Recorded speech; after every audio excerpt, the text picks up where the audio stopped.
buenas noches a todos. Bienvenidos a Relatos de Terror García. Es un gusto de saludarlos. Los mejores relatos y experiencias y situaciones que ocurren del más allá y lo sobrenatural. Presenta. Historia. Mari y el demonio. El siguiente relato cuentan, sentada con sus piernas cruzadas sobre el piso de madera de su precaria habitación, la bella joven pelirroja miraba absorta viejas fotografías y cartas.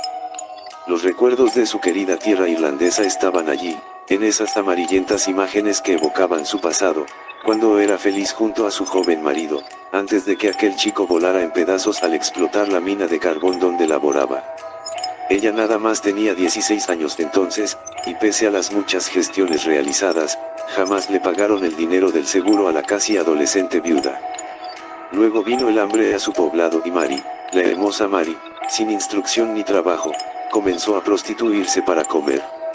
No había cambiado mucho su existencia ya con 25 años, había viajado a Gran Bretaña pero su destino no mejoraba, y malvivía en ese ruinoso distrito del este de Londres llamado Whitechapel. La chica se levantó con ojos llorosos, recogió las fotos y las cartas, y las guardó dentro de un gran sobre. Debía apartar aquellos recuerdos que únicamente le traían dolor y volver a su trabajo, a lo único que sabía hacer. Su arrendador la había amenazado con echarla del triste cuartucho del cual adeudaba 2 meses de arriendo. Debía recobrar su dignidad, volver a las calles en procura de clientes y conseguir dinero. Afuera un peligro mortal acechaba. Pero Mari debía superar su miedo a resultar la siguiente víctima del perverso asesino que degollaba a las meretrices, abría sus cadáveres en canal y robaba sus órganos. Aquel demonio humano que la prensa ahora llamaba Jack el Destripador. Pero la necesidad extrema la forzaba a retomar su labor habitual, a pesar de tan grave peligro. Así fue como aquella madrugada del 9 de noviembre de 1888 varias vecinas y colegas de oficio vieron a la pelirroja Mary Jane Kelly, apodada Janet, entrar y salir incansablemente de su pieza, llevando hasta allí a candidatos muy diversos. La señora Marian Cox, una viuda de 31 años, también prostituta, la vio asida del brazo de un sujeto desarreglado, bajo, gordo, de mejillas sonrosadas por el exceso de alcohol y bigote rubio. Para tornarlo más ridículo aún, el cliente aferraba una jarra de cerveza. Janet abrió la puerta del número 13 y lo hizo pasar, pero antes de entrar ella misma vio a Cox que se retiraba de su habitación que quedaba próxima a la ocupada por la pelirroja y le anunció: «Amiga, te voy a dedicar una canción», tras lo cual se puso a entonar una balada titulada «Una violeta que arranqué de la tumba de mi madre». Aparte de que la melodía era triste, la intérprete desafinaba. Al rato la viuda volvió a verla salir en busca de otro cliente. El último testigo que la habría avistado en esa velada fue un obrero amigo suyo, George Hutchinson, quien más tarde describiría al presunto último acompañante que esa noche ella tuviera como un individuo muy elegantemente vestido y, con pinta de extranjero, tal vez un judío. Ese viernes 9 de noviembre era un día festivo para los londinenses en el cual se celebraba la fiesta del Lord Mayor, distinción que recibe el alcalde de Londres, York y otras ciudades importantes del Reino Unido. Pero no todos se sentían de espíritu alegre esa mañana. Mientras oía el paso de la carroza que transportaba al Lord Mayor y los vítores de la muchedumbre, John McCarthy, locador de aquella joven meretriz y dueño de un bazar con frente a las covachas del edificio designado, la Corte del Molino, refunfuñaba al revisar sus cuadernos de cuentas. Ocurría que, desde semanas atrás, los números no le cerraban y únicamente se venía sosteniendo gracias a las ventas de su negocio.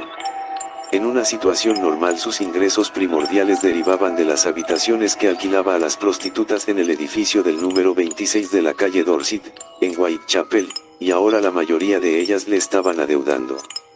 Al reflexionar acerca de la razón que provocaba esos atrasos, masculló para sí: «Es por culpa de ese maldito de Jack el Destripador. Las mujerzuelas tienen miedo de salir a las calles a trabajar, y cada vez consiguen menos plata. Por eso les cuesta tanto pagar ahora». El arrendador se consideraba un hombre razonable. Entendía que había surgido una causa que justificaba que sus inquilinas ganaran menos y por el momento haría la vista gorda y no las acosaría. Sin embargo, al puntear con su lápiz repasó la deuda que mantenía la pensionada del número 13. El valor ascendía a 1,09 y correspondía a 2 meses impagos de la renta. Eso era mucho dinero. Por poco que estuviera trabajando le parecía claro que la irlandesa se estaba pasando de lista. Indian Harry voceó, identificando por el sobrenombre a Thomas Bowyer, su empleado de cobranzas, que había salido del bazar para contemplar el desfile. Ven aquí de una vez, hombre, que te necesito. Sí, señor, a la orden, contestó aquel, entrando con paso desganado y encaminándose hacia el escritorio donde su empleador hacía las cuentas. No te voy a mandar lejos. Quiero que cruces la calle y vayas hasta lo de la Kelly para que, de una vez por todas, me pague el alquiler que me debe. Levantó el cuaderno, y apuntando con su dedo índice señaló el importe que la muchacha adeudaba. Si no puedes obtener el total, cuando menos no regreses con las manos vacías. El otro asintió y fue hasta el perchero en procura de su abrigo.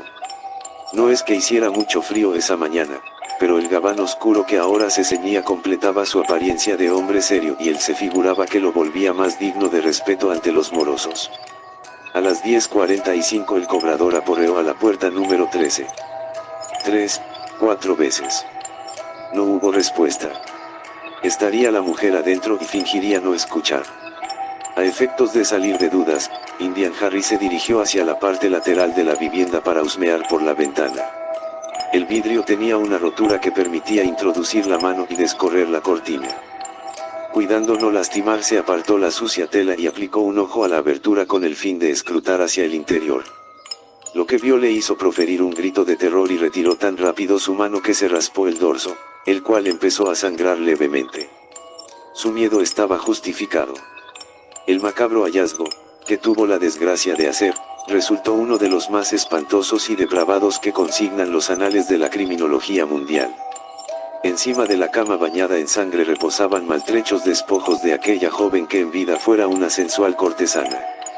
Únicamente llevaba puesto un menguado camisón, que dejaba ver el atroz estropicio infligido a su organismo. Su estómago lucía abierto en canal, y habían seccionado su nariz, sus senos y sus orejas. Trozos de su muslo y fragmentos de piel de su cara yacían junto al cuerpo descarnado. Los riñones, el hígado y otros órganos se esparcían en torno al cadáver y sobre la mesa de luz. El dantesco cuadro llenó de horror al cobrador, quien fue corriendo hasta el bazar de su patrón y le comunicó el espantoso descubrimiento. Ambos hombres se dirigieron a la pensión y, escudriñando desde la ventana, volvieron a comprobar el hecho. El dueño envió a su empleado a buscar ayuda a la comisaría de la calle Comercial, mientras él se quedaba montando guardia. Al rato, arribaron los inspectores Becky Aberline y el superintendente Arnold. También convocaron a los forenses Phillips y Bond.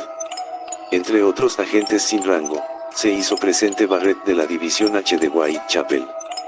Ninguno de los detectives se decidía a impartir la orden de forzar la puerta para acceder al teatro del crimen, pues aguardaban instrucciones de Sir Charles.